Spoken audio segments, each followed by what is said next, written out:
जय श्री कृष्णा। मैं मीनाक्षी आपका स्वागत करती हूँ अपने यूट्यूब चैनल में। मैं आज आपको कटोरी वाला ब्लाउज का कटिंग करना सिखाऊंगी। सबसे पहले ब्लाउज की लंबाई का नाप लिया जाता है। पेपर इस तरह से बंद कड़ी में रखा जाता है ऐसे, ताकि आगे पीछे का दोनों का नाप इसी में आ जाएगा। सबसे पहले लंबाई का नाप लिया जाता है, उसमें 1.5 इंच बढ़ाया जाता है। 16.5 है तो यहाँ पे हमें 16.5 रख देने के होते हैं, ऐसे पॉइंट कर देना।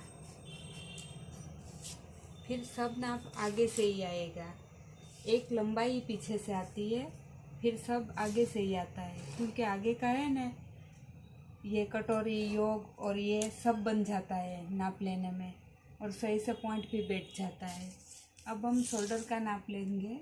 शोल्डर में 1 इंच बड़ा करने का, दोनों तरफ से आधा इंच सिलाई में जाता है ना, इसलिए तो ये 12 है ना, तो उसके आधे कर देने के 6 लेना।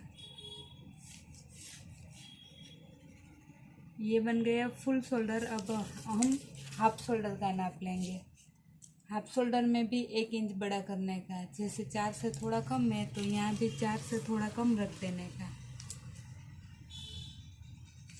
फिर हम आर्मोल का नाप लेंगे, उसमें ऊपर से 1 इंच ऊपर लेंगे, और यहाँ जो ये भाग होता है ना, वहाँ से जितना सीधा है उससे आधा इंच ऊपर, मतलब 6.5 इंच का होगा पॉइंट। तो ऐसे हम 6.5 इंच पे पॉइंट लगाएंगे। अब हम चेस्ट का नाप लेंगे। जो छाती की चौड़ाई होती है 3 इंच बड़ा कर देने का। 23 है ना, तो 23 के आधे 11.5 होंगे। 11.5 पे पॉइंट करके फिर हम कमर की चौड़ाई का नाप लेंगे। कमर में 4 इंच की चौड़ाई की जाती है। 4 इंच किस लिए बढ़ाया जाता है, यहाँ पे 3 और यहाँ पे 4, क्योंकि पीछे जो टक्स आएंगे ना, पीछे और आगे हम दोनों का नाप एक जैसे ले रहे हैं, इसलिए तो ये टक्स में थोड़ा थोड़ा सिलाई में जाएगा ना, इसलिए नीचे से कमर पे 4 इंच की चौड़ाई का नाप आएगा। 21 है तो 21 का आधा करेंगे तो 10.5 होंगे। फिर ये दोनों को ऐसे जॉइंट कर देना।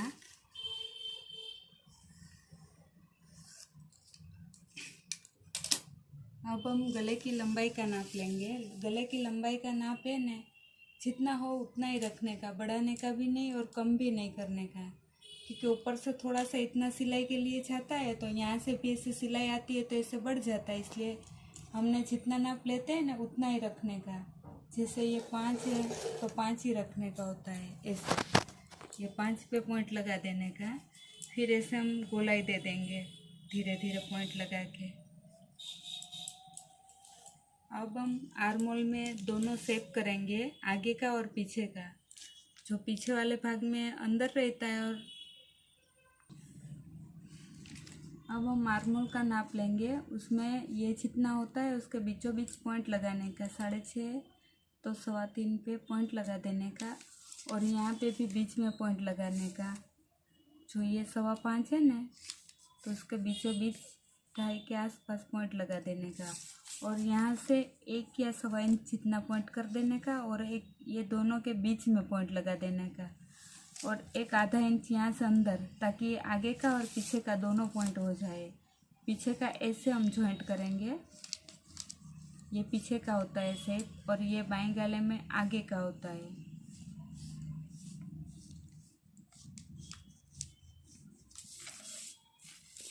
अब हम ये नीचे का योग, कटोरी और साइड योग तीनों का नाप लेंगे। पहले योग का लेंगे 1 इंच बढ़ा के। कितना हुआ, 4.25। यहाँ पे 4.25 है तो यहाँ पे 4.25 होंगे। 1 इंच कम कर देने का, और ऐसे गोलाई से सेक आएंगे। अब हम कटोरी की चौड़ाई का नाप लेंगे। जो जितना हो उतना ही लेंगे, क्योंकि दूसरी कटोरी एक और बनेगी इसके नाप से, जो सच होगी। ये अंदर कहीं सही होगी, लेकिन बाहर से बढ़ानी पड़ेगी। 6.25 है तो यहाँ पे 6.25 का पॉइंट लेगा। अब यहाँ पे योग का नाप लेंगे। उसमें साइड के योग का, उसमें 1 इंच बढ़ाएंगे। 5 है तो यहाँ पे 5 पे पॉइंट लगा देंगे। फिर हम बाईं गले का नाप लेंगे, उसमें 1 इंच बढ़ाएंगे। 4 है तो हम यहाँ पे 4 रख देंगे। फिर हम ये तीनों को ऐसे ज्वाइंट कर देंगे। ये बन गया हमारा पूरा कटोरी वाला ब्लाउज। और अब कटोरी और स्लीव का नाप मैं अलग से आपको दिखाऊंगी।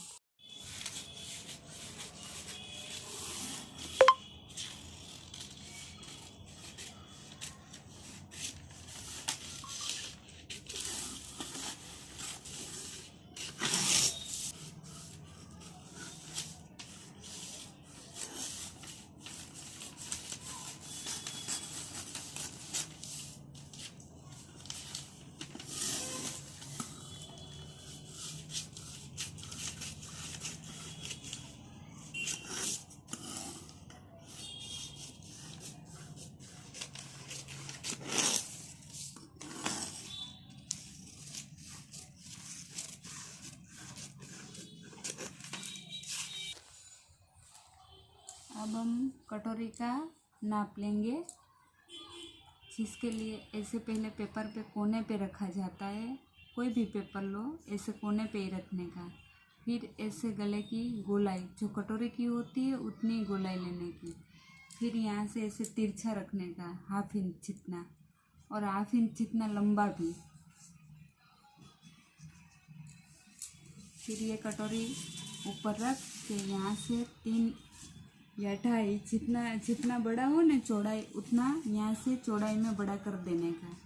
जैसे हम 2.5 भी ले सकते हैं, अगर ज़्यादा हो चेस्ट किसी की तो 3 भी ले सकते हैं। तो ये 2.5 पे पॉइंट किया है मैंने। और यहाँ पे ये गोलाई का नाप देख लेने का। ये गोलाई जितनी हो उससे 1/2 इंच लंबा रहना चाहिए। फिर ये दोनों को ऐसे ज्वाइंट कर देने का हमें। अब ये कितना हुआ वो इंच टेप से चेक कर लेने का कि कितना हुआ है। 9 है तो 9 के आधे पे पॉइंट लगाया जाता है, ऐसे जो 4.5 होते हैं। फिर वहाँ से 2 इंच लंबा कर देने का। फिर ये दोनों को ऐसे जोड़ देने का, तिरछा तिरछा दोनों तरफ से। फिर ये जो में ये पॉइंट और ये पॉइंट होता है ना, दोनों को ऐसे गोलाई से ज्वाइंट करने का।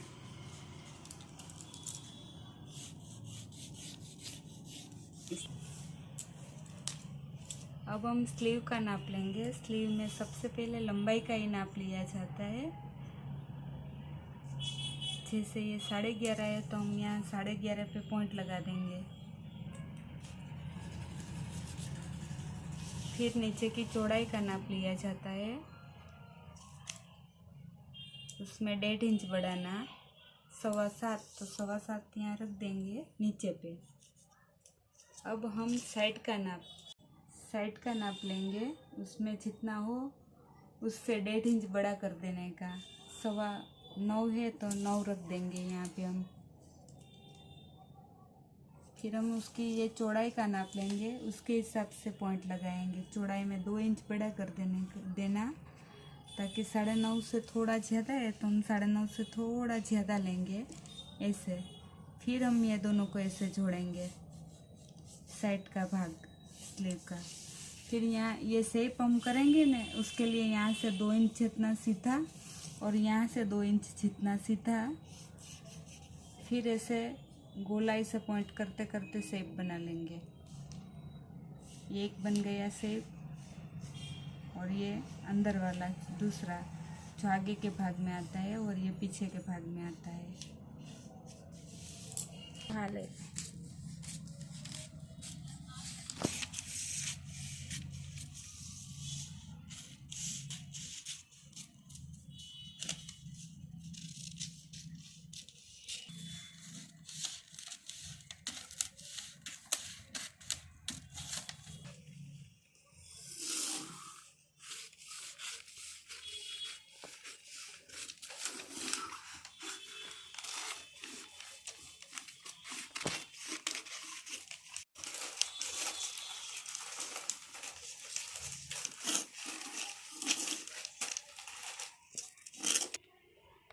तो इस तरह से हमारे पूरे ब्लाउज का कटिंग हो गया। धन्यवाद।